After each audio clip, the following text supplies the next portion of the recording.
nome do Pai, do Filho e do Espírito Santo. Amém. Caros irmãos e irmãs, nos nossos últimos programas estávamos falando das consequências do pecado de Adão para a humanidade. Vimos que, segundo o pensamento de São Paulo, e a própria Igreja sempre ensinou que a imensa miséria que oprime a humanidade e a inclinação das pessoas para o mal e para a morte são incompreensíveis, a não ser referindo-se ao pecado de Adão e ao fato de que ele nos transmitiu um pecado que, por nascença, nos afeta a todos e é a morte da alma. E é por isso que a Igreja ministra o sacramento do batismo para a remissão dos pecados, mesmo as crianças que não cometeram um pecado pessoal. E nós vimos que uma pergunta que se coloca é como o pecado de Adão pode ou pôde se tornar pecado de todos os seus descendentes. Estamos no parágrafo 404 do nosso catecismo. O próprio catecismo faz essa pergunta. De que maneira o pecado de Adão tornou-se o pecado de seus descendentes? O gênero humano inteiro é em Adão como um só corpo e um só homem. É o que nos ensina Santo Tomás de Aquino. Aliás, esse ensinamento ele é paulino, referindo-se ao Cristo. Todos nós somos um só corpo de Cristo, o corpo do qual Cristo é a cabeça. Mas a reflexão de Santo Tomás se refere especificamente a Adão. O gênero humano inteiro é em Adão como um só corpo e um só homem.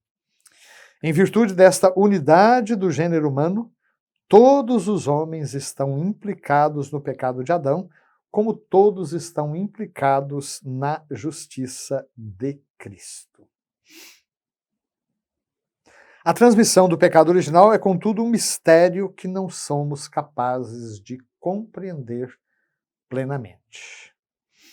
No nosso último programa, eu usei uma comparação que eu mesmo reconhecia como não sendo exata, mas apenas uma analogia, digamos, para que possamos entender um pouco melhor esta realidade, né? Eu falava do pecado original originado, porque existe o pecado original originante, que é aquele dos primeiros pais, é o que deu origem a todo o resto.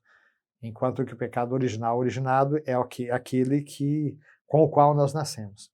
E eu falava de uma espécie de defeito de fabricação, da mesma maneira que fisicamente existem doenças que são geneticamente transmitidas, né? Nós herdamos dos nossos pais, assim também no mundo espiritual existe essa realidade que o próprio catecismo reconhece como sendo um mistério que nós não somos capazes de compreender plenamente.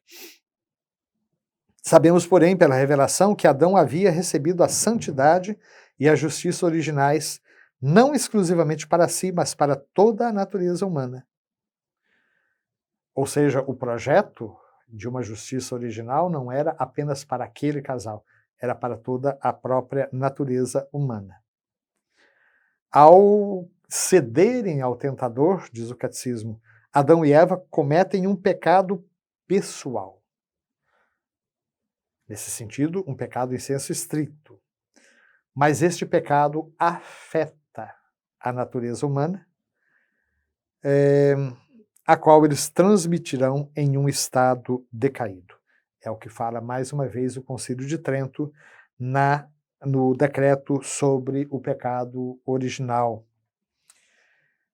Ou seja, a partir do momento que o ser humano, justamente por optar por caminhar sem Deus, ele se desestrutura nas suas relações, as quatro relações, né? O relacionamento com Deus, consigo, com o outro e com a natureza. Então, da mesma maneira que o ser humano se desestrutura, ele transmite, quase que geneticamente, né, digamos, essa natureza decaída. Ele já não tem mais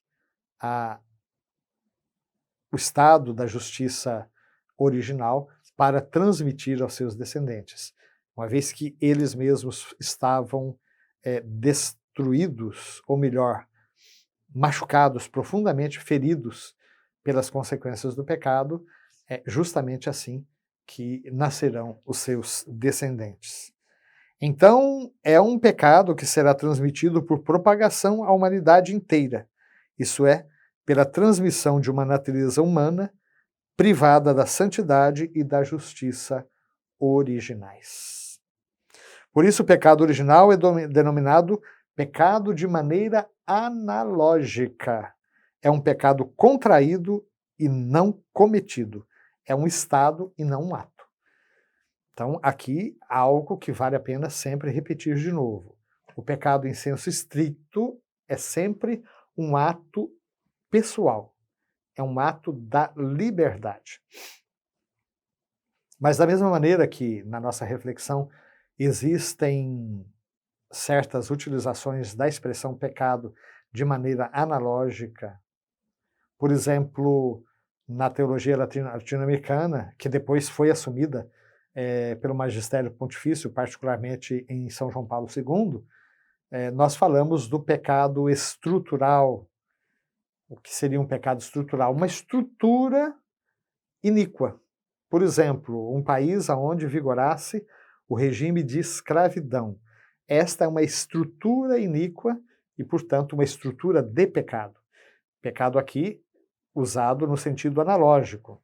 Por detrás dessa estrutura maligna, malvada, portanto, dessa estrutura que poderíamos chamar de pecado estrutural, existem pecados individuais de pessoas que, estas sim, na sua liberdade, cometeram pecados em senso estricto, mas em que